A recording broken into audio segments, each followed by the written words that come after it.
Hola, ¿cómo están? Bienvenidos una vez más a mi canal.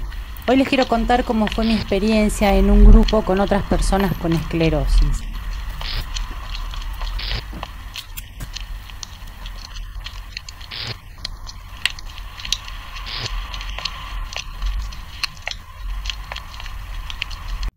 A los poquitos días de haber recibido el diagnóstico, yo empecé a sentir como la necesidad de conectarme con otras personas que estuvieran pasando lo mismo. Entonces me metí en una red social que usaba en aquel momento, empecé a buscar grupos relacionados con la esclerosis, me encontré con uno y me uní. Era un grupo en una red social que estaba creado por una chica que tiene esclerosis. Había otras chicas que la ayudaban, digamos, a moderar el grupo, los comentarios y esas cosas. Éramos todos, la mayoría, todos escleróticos y también había familiares. Muchas mamás también que se unían al grupo como una forma de, escuchando a otros enfermos, poder comprender a sus hijos para hacer consultas o cosas de dudas que tenían con respecto a la situación de sus hijos. Al principio realmente fue un espacio para mí muy importante, de mucha contención. Primero porque era un grupo muy cálido, todos los días se daba la bienvenida a las personas nuevas que se hubieran unido. Era un grupo muy alegre también, había algunas personitas que eran muy divertidas y organizaban juegos en los que participábamos todos y nos matábamos de risa. Y era también muy contenedor en el principio porque cuando uno contaba algo, o sea, en mi caso yo estaba recién diagnosticada, así que lo que contaba era todo eso del inicio. Cuando participaba sentía el apoyo de todo el mundo con comentarios, de todo el mundo dando fuerza, diciendo que bueno, que era difícil, que todo el mundo entendía lo que me estaba pasando, pero que con el tiempo iba a salir adelante, bueno. Y también, bueno, cuando había gente que ya hacía más tiempo que tenía la enfermedad, pero que tenía algún bajón por algún brote, por lo que fuera, también el grupo contenía mucho.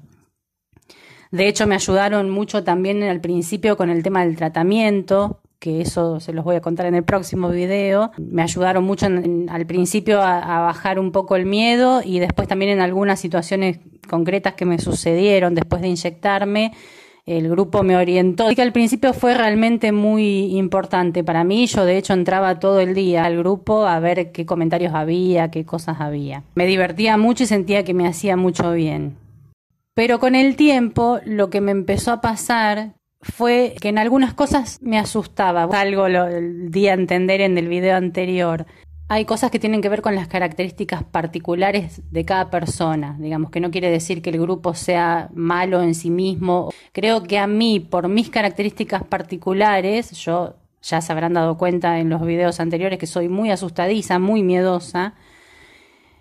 Entonces a mí, con mis características, el estar enterándome cómo eran los brotes de los demás, por ejemplo, o cosas que les pasaban a otros, a mí me asustaba. Yo estaba en un momento donde ya de por sí estaba aterrorizada con el diagnóstico y era como que era demasiada información más de la que yo podía soportar en ese momento, me parece. Como que ya era bastante con las cosas que sabía como para seguir enterándome de más. Eso llegó un momento que me empezó a angustiar mucho. Y bueno, y lo que decía en el video anterior, de empezar a pensar que eso que le había pasado a alguien me iba a pasar a mí y que entonces como que tenía que estar prevenida para todas las situaciones, bueno, y eso es imposible. Sería entrar en un estado de locura querer hacer eso.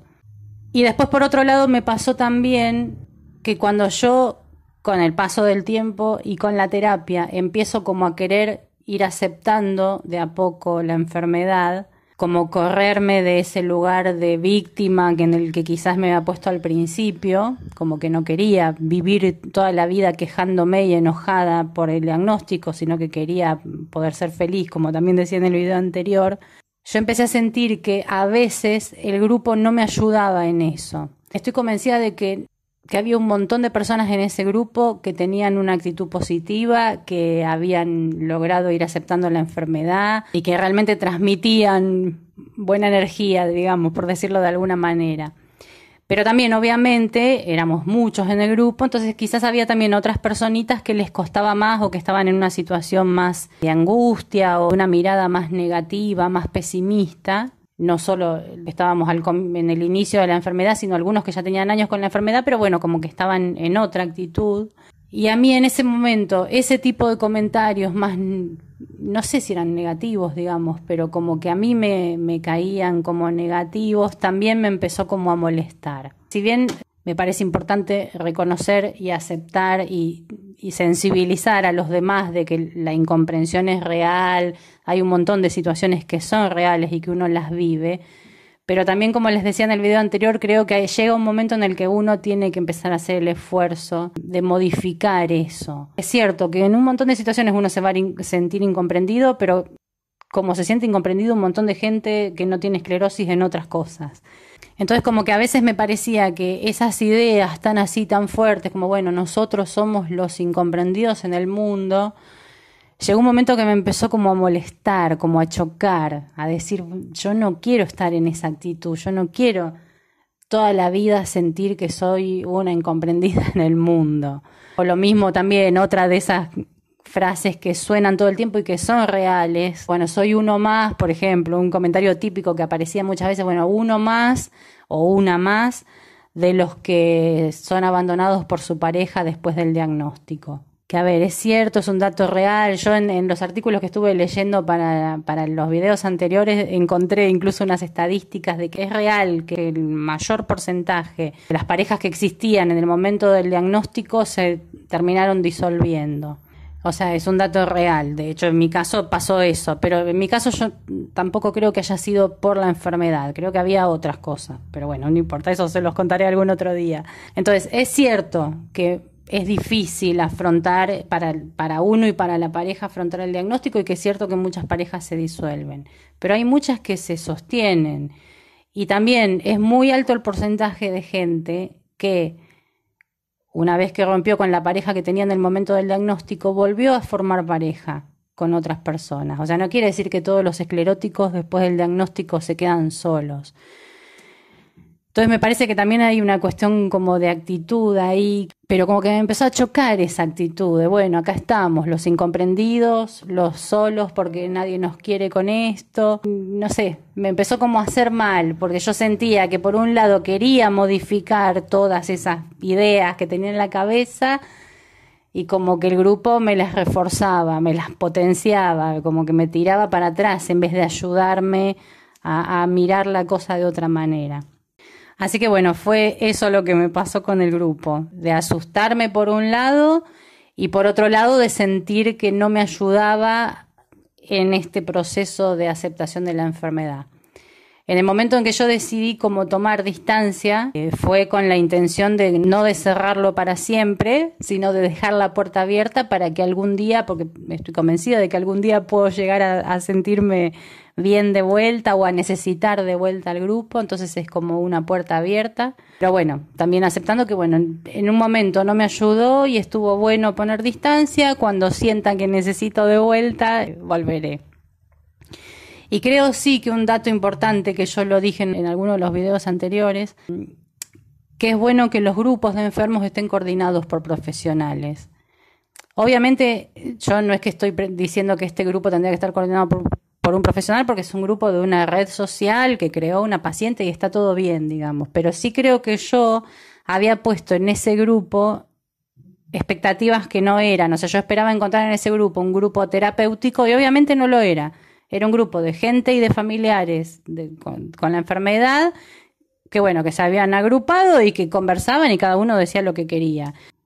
Quizás yo lo que necesitaba o lo que estaba buscando era otra cosa y debía haberla buscado en otro lado. Acá en Argentina no hay tanto como en España, creo que en cada localidad o en cada distrito hay una asociación para enfermos que guiada por profesionales. Acá en Argentina no es, creo que no es tan común. Sé que está EMA.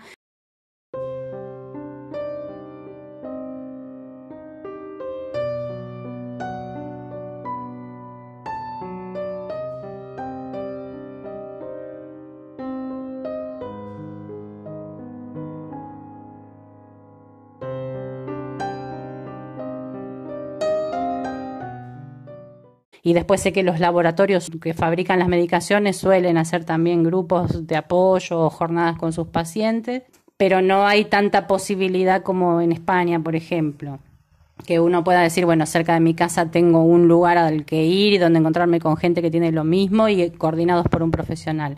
Creo que eso es algo que estaría bueno en nuestro país y quizás sería bueno que nosotros, que tenemos la enfermedad o nuestros familiares, tratáramos de empezar a pensar en eso como algo para pedirle algo al Estado o a las instituciones que nos atienden, etcétera. Si este grupo hubiera estado guiado por un profesional, quizás yo hubiera podido no angustiarme tanto y darme cuenta de que, bueno, si había alguna mirada negativa, era su mirada, pero no tenía por qué afectarme a mí y quizás lo hubiera podido manejar de otra forma. Pero bueno, en el momento fue eso. Así que bueno, nada, se los quería contar porque como vengo en varias ocasiones, nombré el tema y no termino de contar qué es lo que pasó, se los quería decírselos. Y bueno, eso, compartir mi experiencia en ese punto y cómo con el tiempo fui aprendiendo que hay cosas que mientras uno les hace bien, la tiene que aprovechar y cuando dejan de hacerle bien, tienen que tratar de ponerles un freno al menos por un tiempo. Les agradezco, como siempre, por escucharme y nos vemos la próxima.